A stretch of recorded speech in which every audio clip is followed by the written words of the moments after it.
É muito bom estarmos mantendo esse hábito de olharmos para as nossas vidas, olharmos para nós mesmos, porque na verdade não adianta termos o barco, termos um bom barco, se nós não consultarmos o mapa e não consultarmos a bússola. O mapa para apontar o rumo, para nós vermos o rumo para onde colocamos nosso barco, é o Evangelho, e a bússola que dentro desse mapa aponta o rumo certo é o nosso coração. Que a gente reserve sempre esse momento para nos avaliar, para nos conhecer, para nos aprofundarmos em nós mesmos e podermos olhar o rumo, avaliar para onde estamos levando nossas vidas. Muito bom que a gente tenha decidido estar aqui hoje juntos, a Márcia da Marques Albino, Andréa Salvatore, Liliane Amorim, Nilza Nascimento. É com muita alegria que a gente recebe todos vocês aqui. Cláudia Silva, Maria Santos. Muito bom estarmos juntos. Maria Amélia Hungerbucher. Eu não sei se eu pronunciei direito, Maria Amélia. Mônica da Silva. Muito bom estarmos juntos.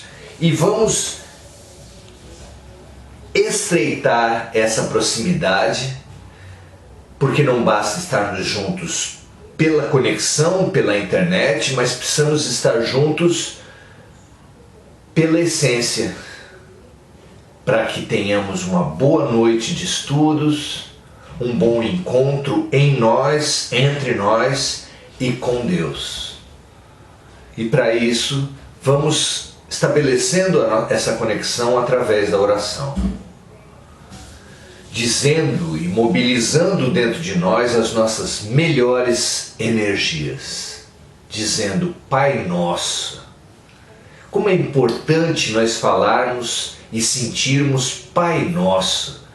Essas duas palavras simples que nos colocam em irmandade com toda a criação, que nos dá o reconhecimento de Deus como referência máxima de nossas vidas. Referência que está na terra e que está nos céus. Que seja santificado o seu nome, o seu significado de amor. E que ele venha até a terra para estabelecer na terra e dentro de nós o seu reino, segundo o qual nós passemos a obedecer o rumo norte do amor.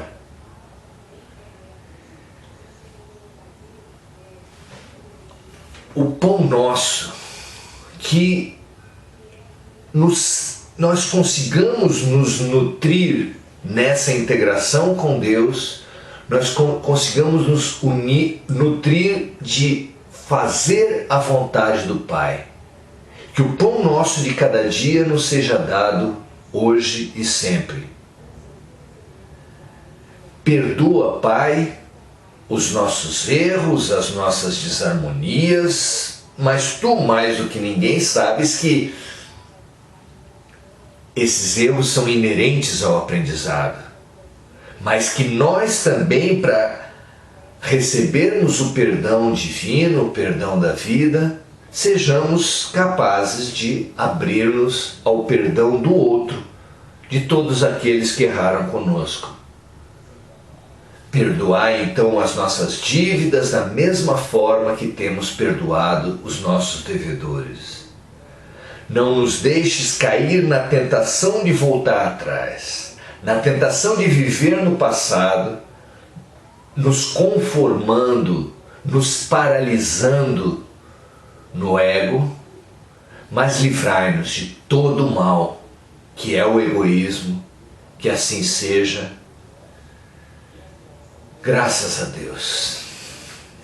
Graças a Deus, muito bom estarmos aqui, muito bom termos escolhido e muito bom termos nos disciplinado para estarmos aqui hoje juntos. Agradeço muito a companhia de vocês e agradeço muito a companhia dos amigos espirituais que nos intuem, que nos situam, que nos abrem a essa possibilidade de reflexão sob sua inspiração.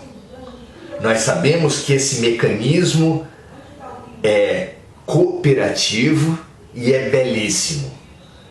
O mundo espiritual passa através de nós a mensagem que precisa ser passada, a mensagem mais apropriada ao momento de todos os que estão assistindo e os que vão assistir ainda.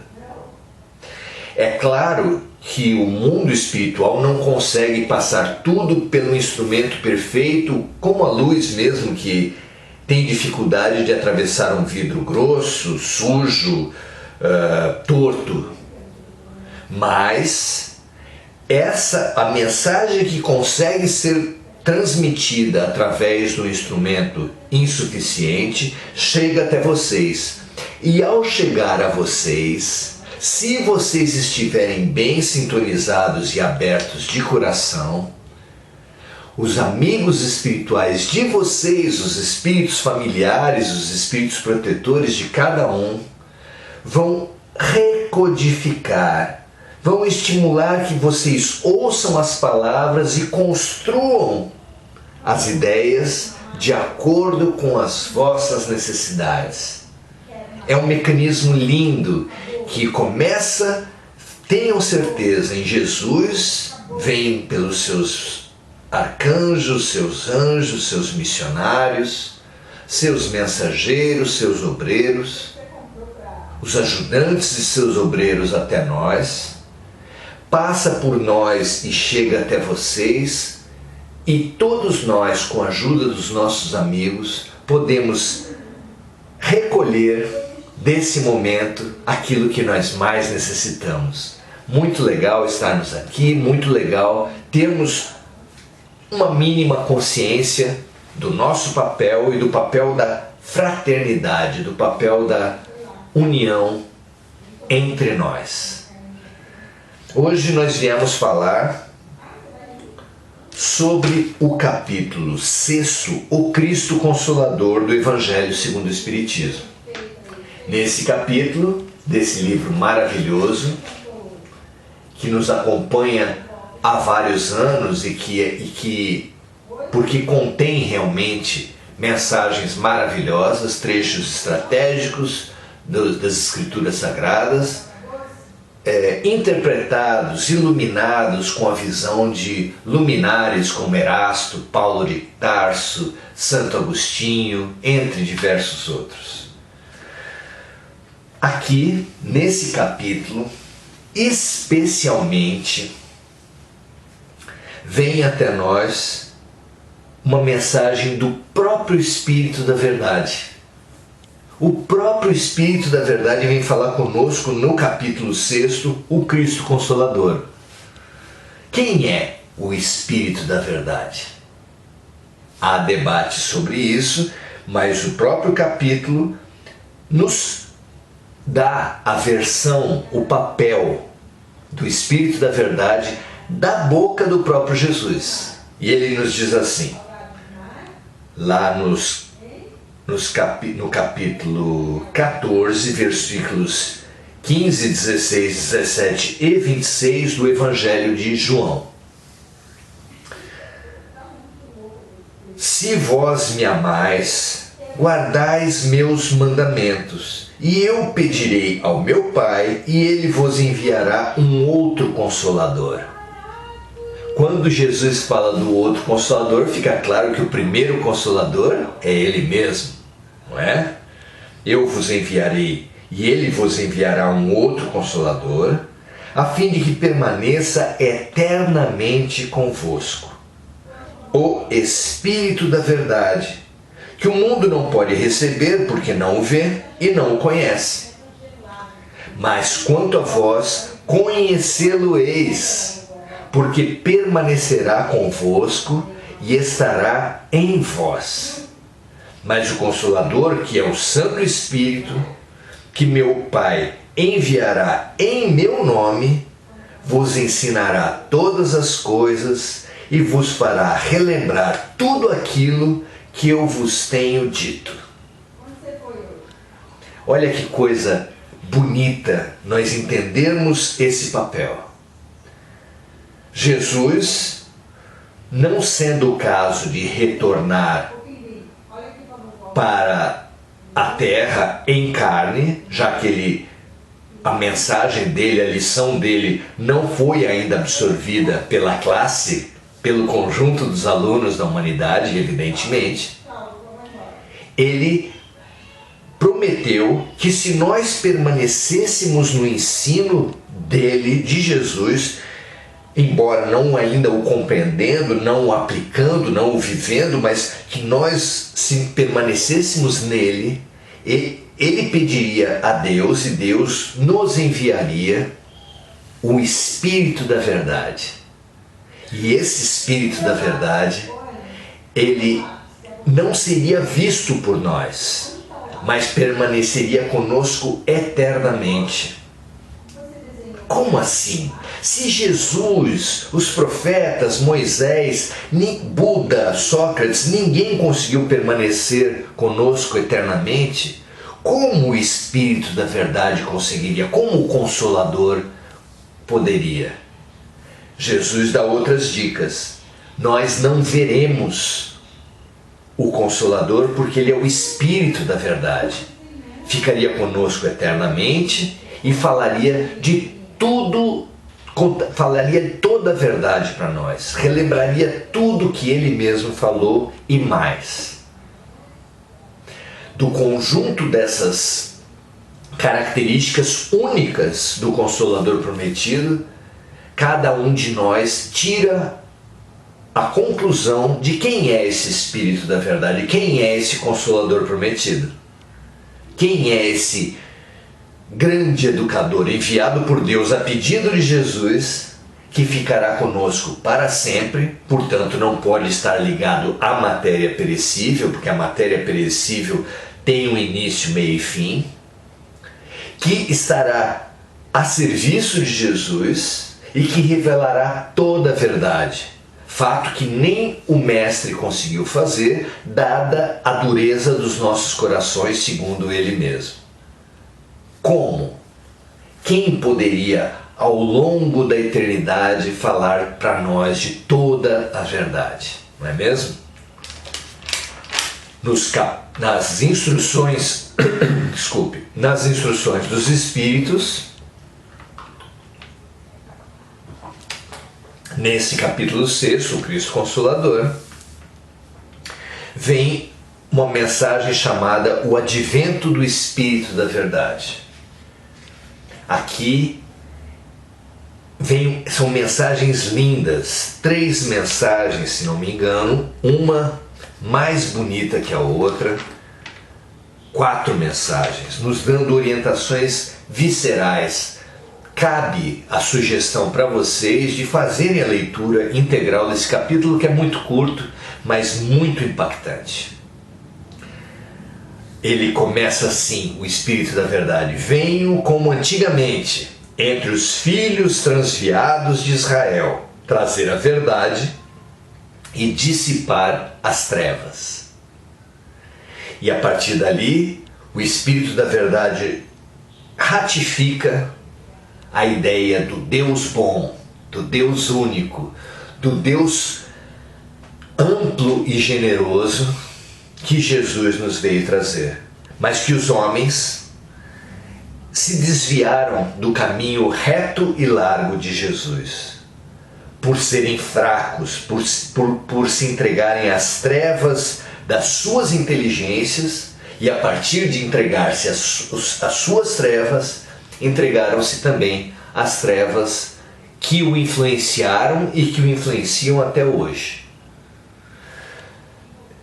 Mas que o Espírito da Verdade, tocado de imensa compaixão pelas nossas misérias, pela nossa imensa fraqueza, ele veio nos estender mão segura aos infelizes transviados que tombam no abismo do erro. É o gesto generoso do alto, mais uma vez, que já tinha mandado à terra inúmeros profetas, que já tinha mandado o grande luminar da terra e da galáxia, e mesmo assim nós não o compreendemos, o perseguimos, o torturamos, o injuriamos, o caluniamos e o assassinamos. Mas fica o eco, fica o perfume de Jesus banhando a humanidade por esses 2000 anos. E mais do que nunca, agora no ápice da transição planetária, ele está entre nós. O que faz Jesus? Quais os caminhos que nós temos para seguir até Ele? O primeiro caminho que tomou conta do cristianismo logo após os primeiros séculos, os primeiros séculos foram direcionados pelos discípulos e pelos discípulos dos discípulos mais imediatos. O cristianismo formou-se a partir do Concílio de Nicéia, a partir dali que ele se organizou como religião e depois consolidou-se tornando-se a religião oficial do Império Romano, com Constantino. A partir dali começou o que é conhecido como Idade Média, onde o cristianismo foi assumindo uma posição central na Europa, e sendo a Europa, em diversos aspectos, o centro de referência do mundo. Então o cristianismo assumiu uma direção político, militar e econômica do mundo, e com determinadas características, assumindo a fé. Essencialmente, o caminho da fé era o caminho de chegar até Jesus, de evolução espiritual. Que fé era essa, proposta pelo cristianismo organizado? Era uma fé ritualística, de cumprimento de obrigações, de conveniências que chegaram ao ponto de perseguir os hereges, chamados hereges, de fazer guerra contra os muçulmanos pela conquista de Jerusalém, de perseguir os médiuns, as bruxas, e de perseguir o próprio espiritismo nascente, queimando os livros de Kardec. E perseguindo inclusive a própria ciência, fazendo renegarem suas descobertas, como no clássico julgamento de Galileu Galilei, que tinha feito a proposição científica de que a Terra seria redonda e não seria o centro do universo, renovando as proposições de Nicolau Copérnico.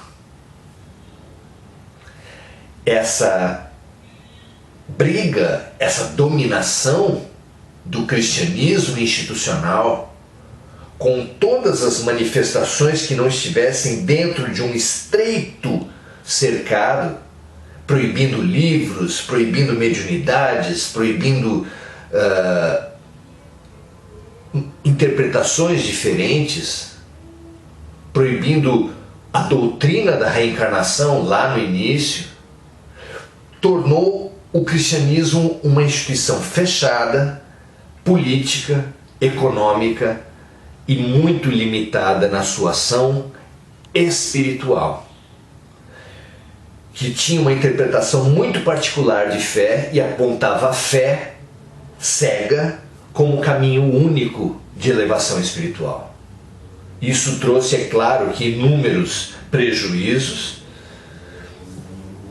Uma teologia toda se formou sem nenhuma lógica, sem nenhuma coerência com o amor, com Deus de amor proposto por Jesus, e cujas influências estão na sociedade, porque dentro de nós naquela época toda da Idade Média, fomos nós que estivemos à frente disso tudo. Até tirar das instituições é difícil, mas de dentro de nós é muito mais difícil. Pois veio o Consolador prometido. Veio o Consolador prometido e veio com foco na razão, porque ele veio com o Livro dos Espíritos e veio logo depois do movimento do iluminismo, da Revolução Industrial, que deslocou o eixo da decisão econômica da nobreza para os industriais, para a burguesia, que deslocou a orientação filosófica e intelectual da humanidade da religião, em grande parte para a ciência. De uma forma crescente, a ciência foi ganhando espaços da religião. Então, a espiritualização não poderia mais ficar fechada num ambiente estrito da religião institucionalizado, do cristianismo institucionalizado, dado os seus interesses, as suas hierarquias, as suas teologias, mas também não poderia mais ficar exclusivamente no ponto de vista materialista que surgia com as ciências.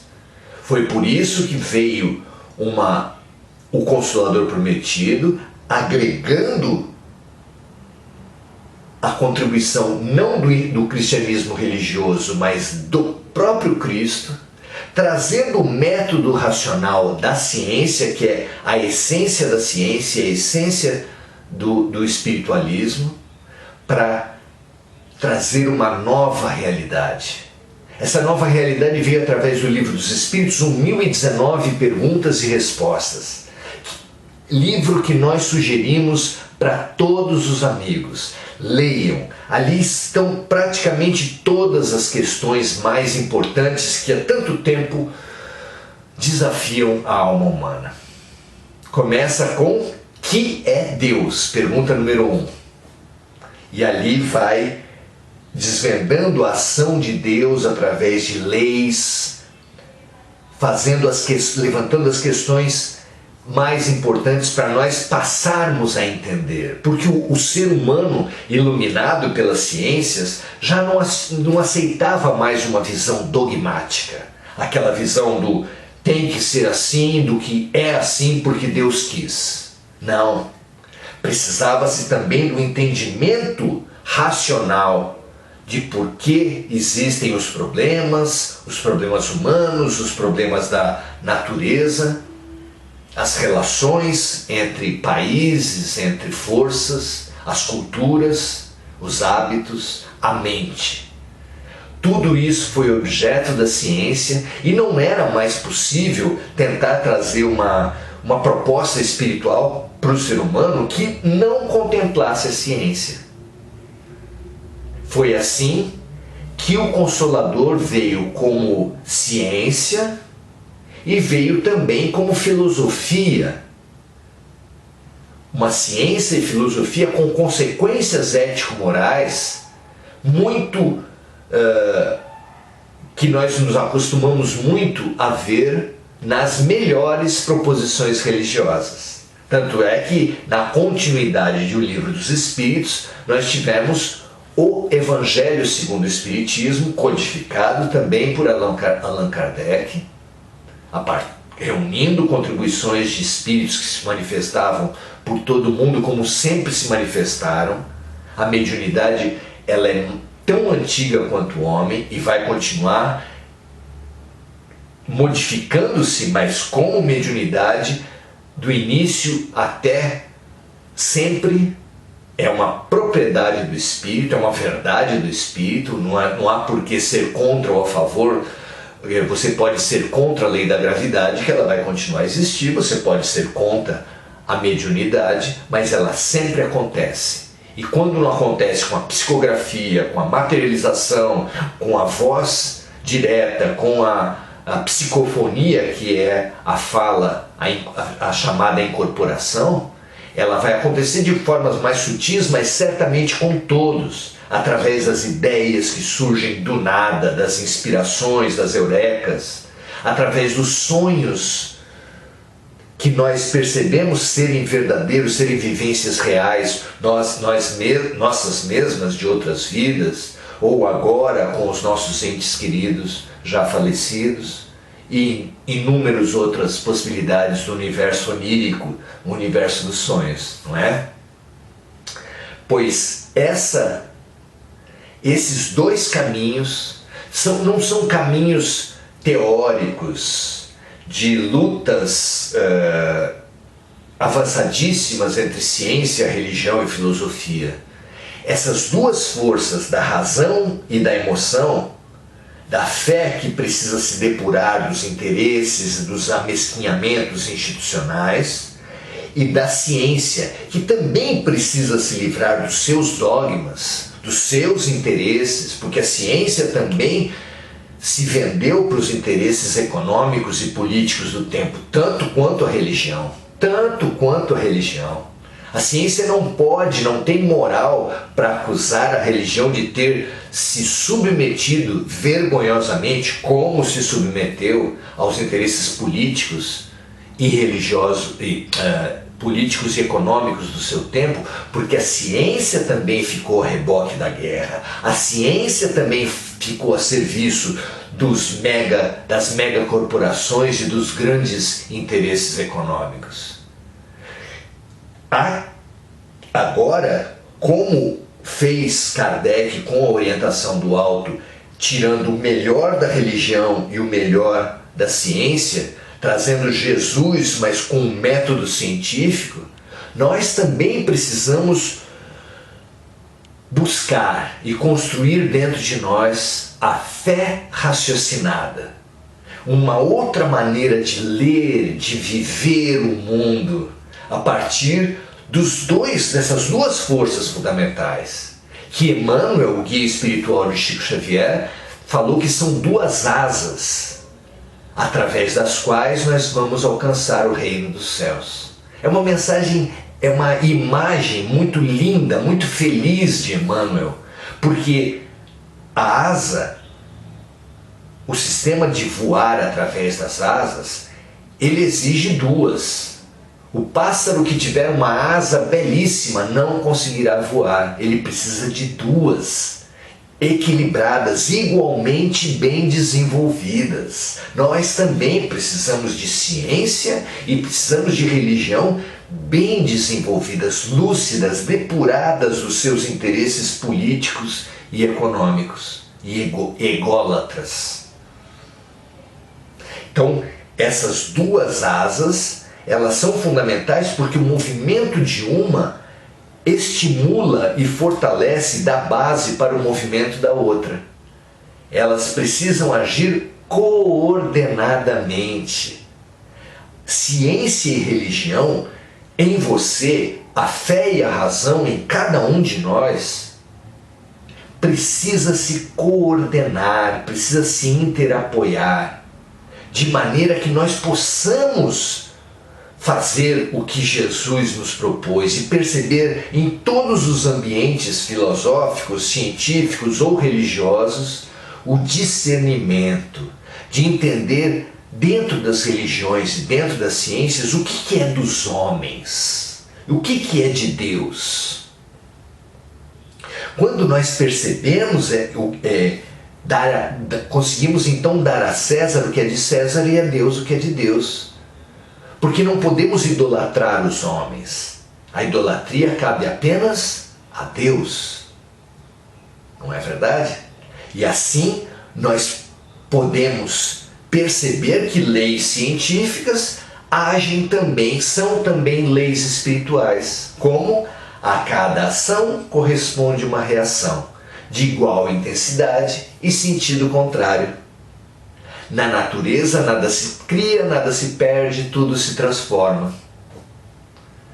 Ora, se nada se perde, existe algo de nós que vai até o mundo espiritual. Se tudo se transforma, o sentido de tudo é a nossa elevação espiritual para o bem. Se a cada ação corresponde uma reação, todos os fenômenos que a ciência não consegue explicar e que o institucionalismo religioso não consegue explicar, como, por exemplo, crianças com problemas de nascença. Por que existem crianças que estão destinadas a nunca escrever o próprio nome, com paralisia cerebral, com autismo severo, com os inúmeros síndrome de Down, as inúmeras deficiências, ao lado de outras crianças superdotadas? Como explicar que um Mozart tenha feito sinfonias aos 5, 6 anos de idade e tantos outros superdotados ao lado de outros que têm limitações extremas nos seus talentos, nas suas capacidades? É claro que Mozart e todos os outros superdotados apenas lembravam. Mas lembravam do quê? Resgatavam que tipo de talentos, de onde eles trouxeram essas capacidades deles? Ora, se não foi dessas vidas, se não foi dessa vida, só pode ter vindo de outras, é claro. Porque todo efeito tem uma causa e toda reação tem como geradora uma ação anterior. E que, se não foi nessa vida, nem na barriga da mãe, só pode ter sido em momentos anteriores. Se você olha a realidade espiritual a partir das próprias leis da ciência, você vai descobrindo boa parte do que os espíritos nos revelam, vai percebendo a lógica muito clara do que eles nos revelam em O Livro dos Espíritos, em O Evangelho segundo o Espiritismo e depois também em O Livro dos Médiuns, a Gênese e toda a codificação espírita e todos os livros principais depois que vieram com Chico Xavier, a famosa série André Luiz, que tanto nos mostram a racionalidade, a justiça extrema, o entendimento claro de que Deus é bom, é justo e que realmente não existe injustiça, não cai uma folha de uma árvore que não seja pela vontade de Deus. Essa síntese, esse equilíbrio, essa cooperação entre razão e emoção são as ferramentas mais necessárias para a reconstrução da nossa sociedade, para a regeneração da humanidade que está em curso agora e para a regeneração da nossa fé e da nossa razão. Nós precisamos, para a regeneração total da sociedade e do ser, de uma fraternidade lógica, racional, de uma sociedade justa, fraterna. E essa junção da melhor emoção com a melhor razão precisa ser feita dentro de nós, dentro de você, meu amigo. É essa proposição que o Espiritismo veio trazer, mas não querendo dizer que o Espiritismo é o único caminho ou um caminho melhor que os outros. O caminho é o da razão e, sem dúvida alguma, a razão não se limita ao Espiritismo. Toda a ciência precisa ser aproveitada e valorizada, e quando a ciência estabelecer uma verdade que se contrapuser ao que Allan Kardec colocou, o próprio Kardec disse que se deixe aquele ponto no Espiritismo e que se aceite o ponto de vista científico. Mas, ao mesmo tempo que o caminho é o da razão, o caminho também é o da fé. O caminho também é o da caridade e da fraternidade, da emoção purificada e bem colocada. Então, que nós compreendamos a vida, que nós compreendamos, por exemplo, as pandemias e as dores em geral, porque quem compreende a dor atravessa a dor melhor, aproveita melhor a dor, aprende e se cura melhor, mas também a fé de quem, a emoção bem colocada, que confia, porque os estudos de resiliência mostram que quem confia, quem tem fé numa justiça e numa bondade perfeita que rege tudo, tem uma capacidade muito maior de superar e de crescer nas crises e nas dores. Razão e emoção que nós somos chamados agora a desenvolver como as duas asas que explicou Emmanuel, e que nós, com essas asas, nos regeneremos para poder fazer no mundo a mudança que já fizemos em nós. Só ficará no mundo regenerado o homem regenerado. E o homem só será regenerado se ele praticar, se ele viver a fraternidade e a caridade de um lado, a razão e a lógica crítica do outro.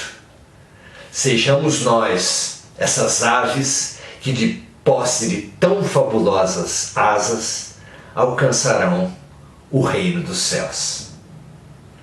Que assim seja, meus amigos, minhas amigas. Essa é a proposta para o dia de hoje. O que você achou dessa conversa? Vamos conversar um pouquinho?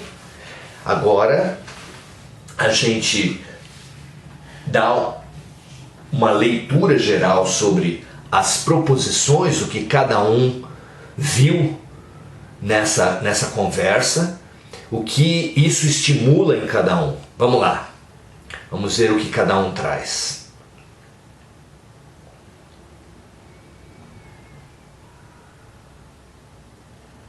A Rosa Amaral também está aqui, Mônica da Silva.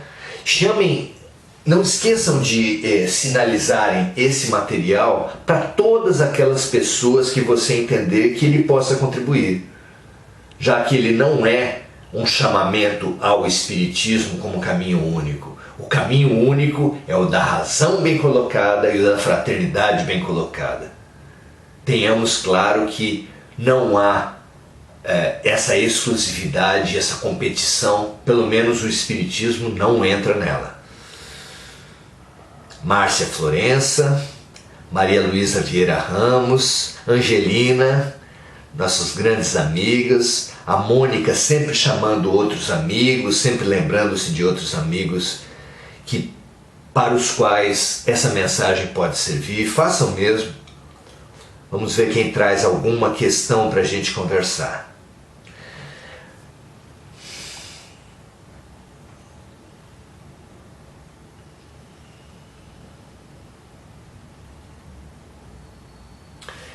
A Mauri Vidal falando que é muito bom relembrar o Cristo.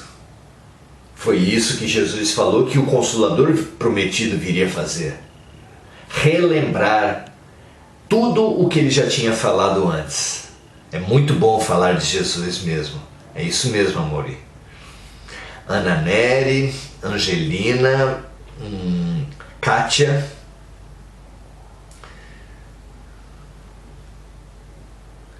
Miraci falando pra gente, Jesus, a luz do mundo. Sem dúvida.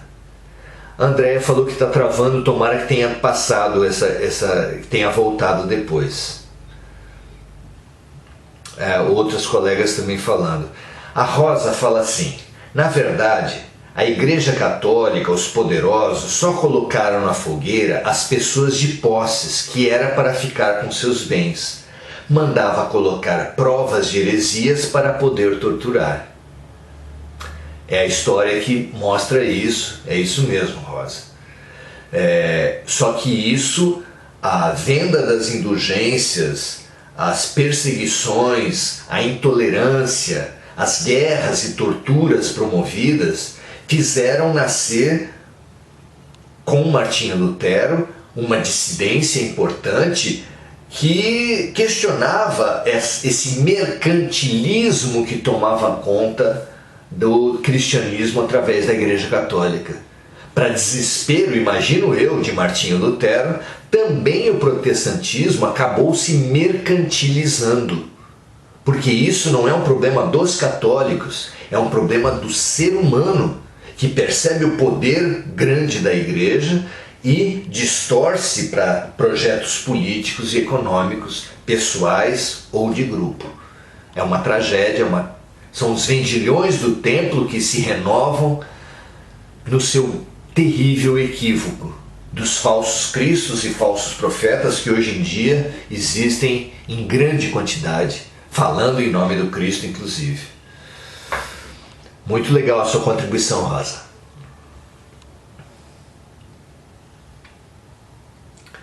Deixa eu ver o que mais. Raquel Vernizzi. A Rosa também nos diz assim: ainda hoje tem quem diga, não preciso pensar. A fé cega ainda é um orgulho para muita gente. Tem muita gente que se orgulha de dizer que é temente a Deus. Olha só. Qual é o pai da terra, a mãe da terra, que gostaria de ouvir de seus filhos: eu tenho muito medo de você?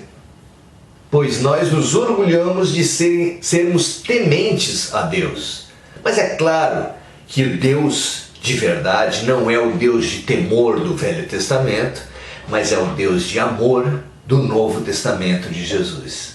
É esse o sentimento que nos renovará, e não o medo que se propunha, que se impunha na antiguidade.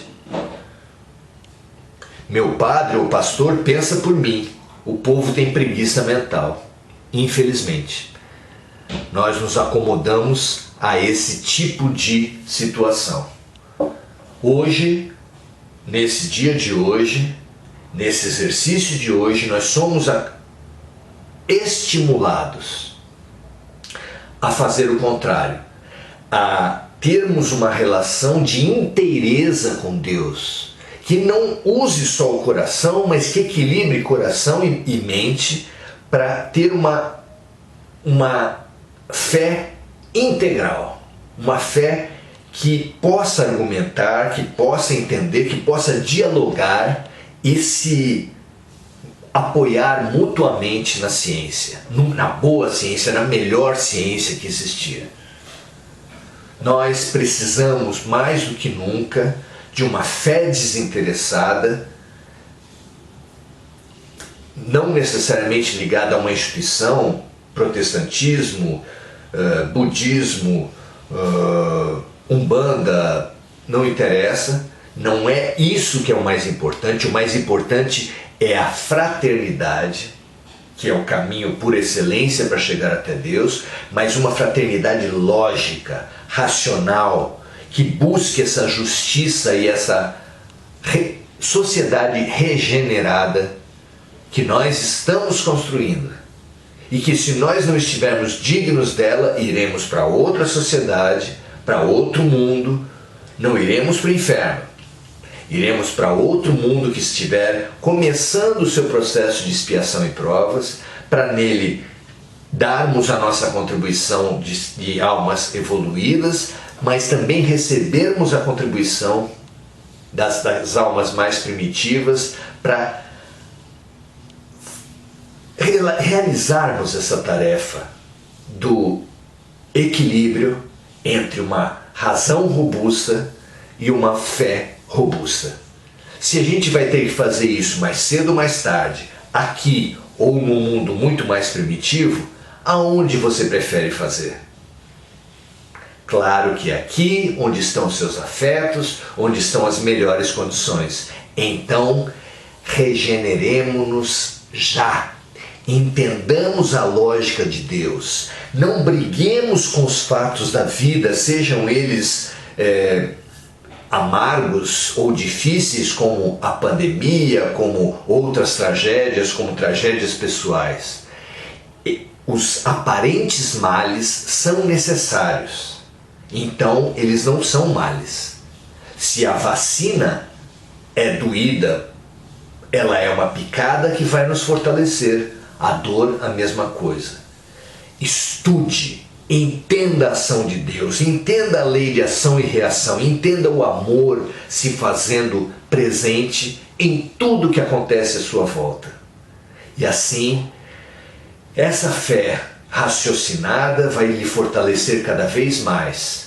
Esteja você no espiritismo ou em outros caminhos. Mas se for no espiritismo, as casas espíritas oferecem cursos gratuitos do Evangelho segundo o Espiritismo, do Livro dos Espíritos, e assim que a gente puder nós vamos voltar, porque esse dia de quinta-feira era o dia que a gente usava no Centro Espírita Semente de Luz, na João Ramalho 158, para fazer o estudo, curso Aprendizes do Evangelho, a partir do Evangelho segundo o Espiritismo. Por fim, para encerrar antes da nossa oração, eu ofereço a vocês o nosso livro Prudente, a Saúde segundo Jesus. Esse livro, ele, por esses preceitos de fraternidade e razão, ele propõe a todos os que se interessarem uma revisão do Evangelho de Lucas, que é o evangelista médico, para que a gente repense todas as orientações do grande médico de almas, Jesus Cristo, e sua receita, o Evangelho. Quem tiver interessado, busque a gente no MSN e a gente vê um jeito do livro chegar até você, tendo a certeza que toda a renda líquida dos nossos livros é destinada à ONG Fraternidade Sem Fronteiras, que nós temos a grande alegria de colaborar. Então você pode receber um livro que tem ajudado muitas pessoas a fazerem o Evangelho no lar, prática essencial para os nossos tempos. Faça você também o Evangelho no lar. É extremamente útil e necessário nesses momentos. E você pode fazer com esse livro, ou fazer com o Evangelho segundo o Espiritismo. Há inúmeros livros da parceria Chico e Emmanuel que também ajudam, a série Fonte Viva especialmente, mas faça. E mesmo que mais ninguém da sua casa se proponha, faça só você e o seu Espírito Protetor, porque onde houver dois reunidos em nome de Jesus, lá o Mestre estará. Muito obrigado pela presença de vocês, muito obrigado pela companhia. Não se esqueçam, repassem essas mensagens, passe o link, convide para esse estudo todas as pessoas para quem você achar que essa mensagem seria importante. Um grande abraço e até a próxima quinta-feira às 19h30. Estaremos aqui todas as quintas e todos os domingos às 17h30. Grande abraço, até a próxima.